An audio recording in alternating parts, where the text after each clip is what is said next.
What is going on, guys? It's George from Team Soulfire here, and I'm coming at you with another deck profile.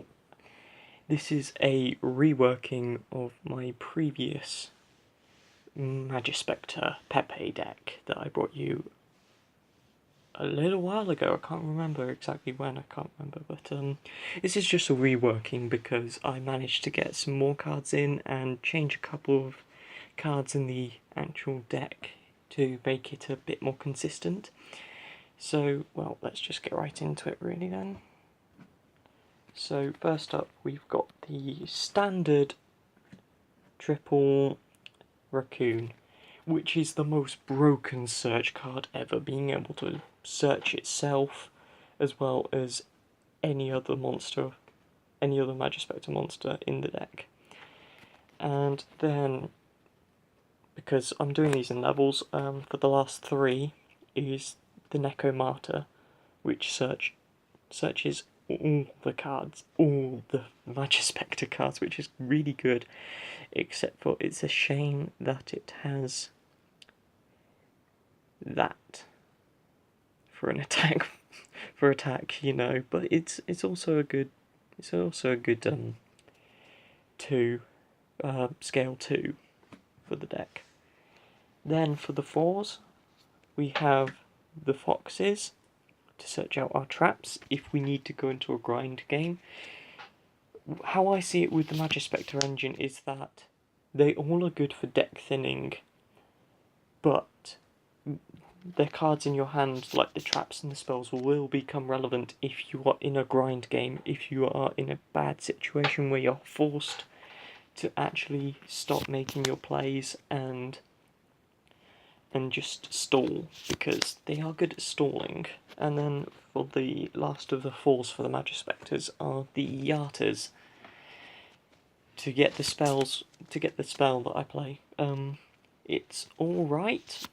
I guess it's better now that I actually have the 2 Cyclone in the deck for real, and it's good just for spot removal, as it should be known that tributing these off is not a problem, it's practically free.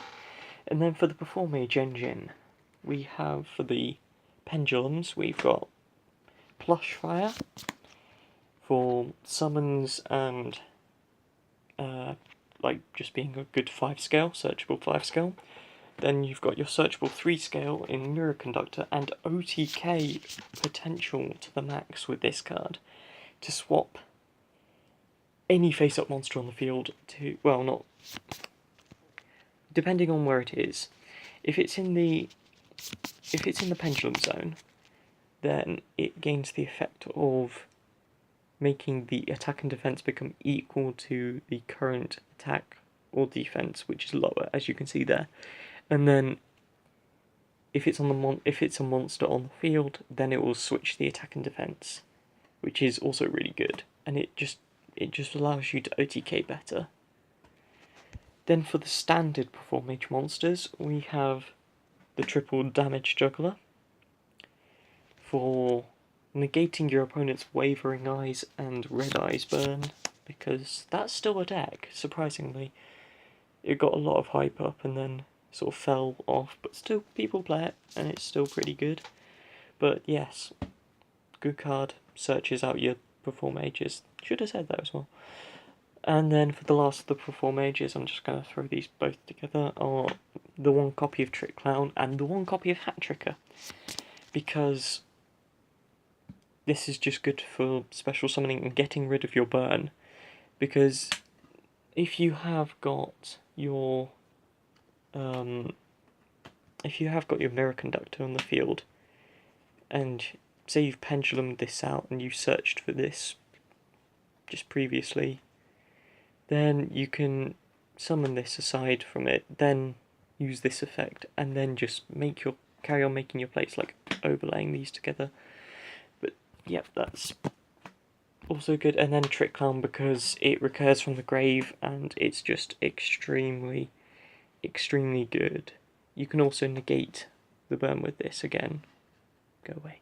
Negate the burn from this again with this, just by having this out.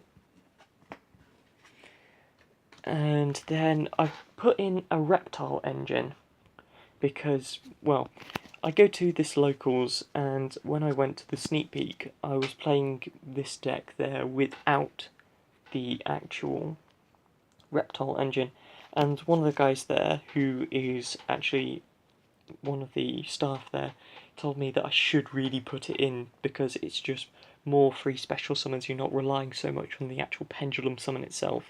So I've got the 2 copies of Gigabyte, just because when you've got a spellcaster on field you can special summon it, and then the 1 copy of Mass Chameleon because it's a searchable tuner that allows you to go into either of the 2 different synchro monsters that you play in this deck. You sometimes may be able to get off its effect if you really need it. If you really can, it's really rare. Whoops.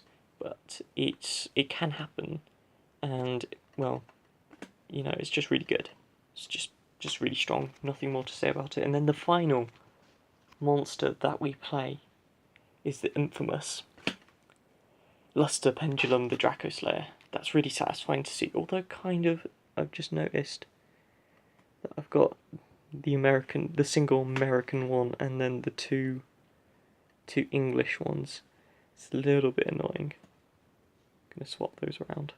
There, that's a bit more equal. Sorry, I don't really care about them. It's just that things like that just bother me a little bit. But yeah, allows you to search, makes your plays fuel to the fire for into the extra deck. There's no reason. There's literally no reason why you wouldn't want to play this in any actual pendulum deck itself, because it's still just really good even with that. Even if the Performage engine gets hit massively, it will be still good because it just allows you to search and get out. Just adds fuel to the fire, let's just say. That would be more of a good pun if I was playing Ignites right now. Spells now. Wavering Eyes, because it's broke as shit, and I like the super as well.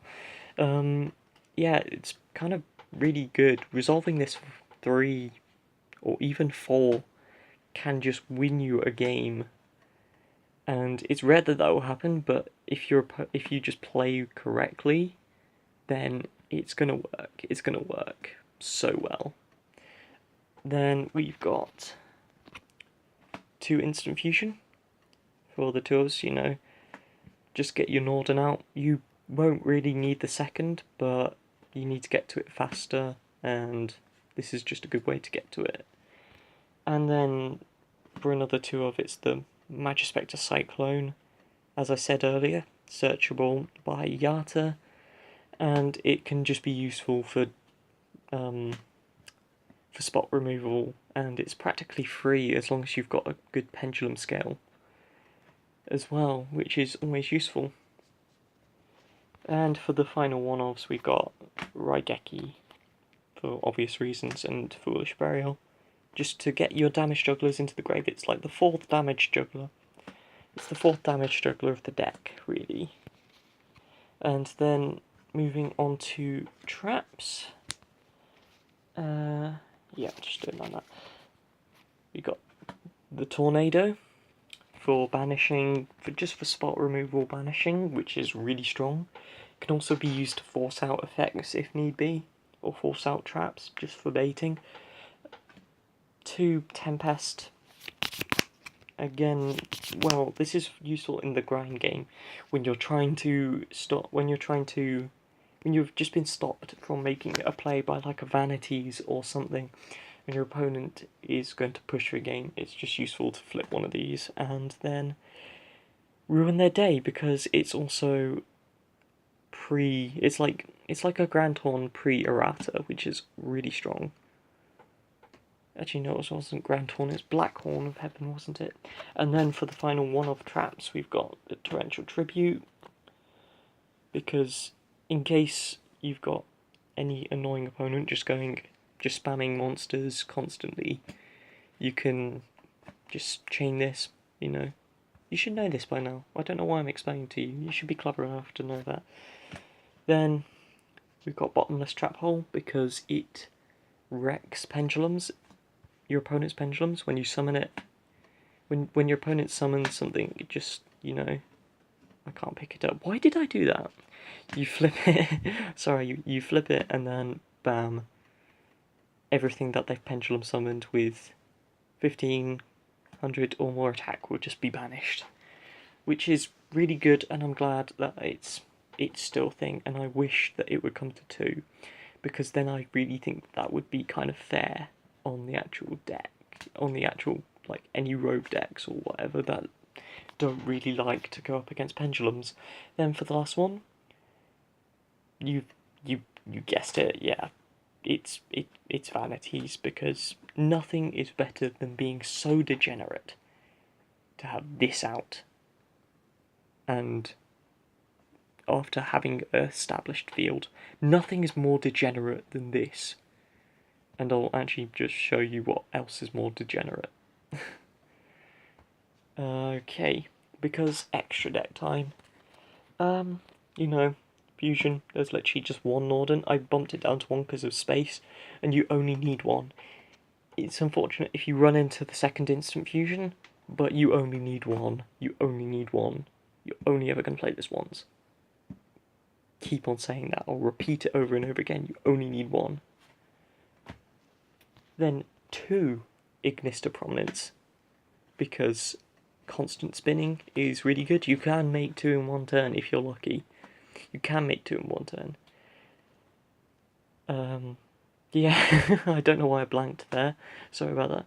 You can make them. This plus Trapeze Magician is game. Spinning their stuff away is just super strong, especially if they're playing something rogue and they need a boss monster out on the field. This is just too strong. Too strong. Shit. Sorry, knocked something over. Final Synchro Monster is Stardust Spark, because it's legal in the UK. It has been for a little while. It's not really new news. Get my words out again. But it's legal for us, and it's really good. And I don't know whether I'll have this or Stardust, but I'm thinking I'm going to keep this now, because I just remembered that this is degenerate as fuck.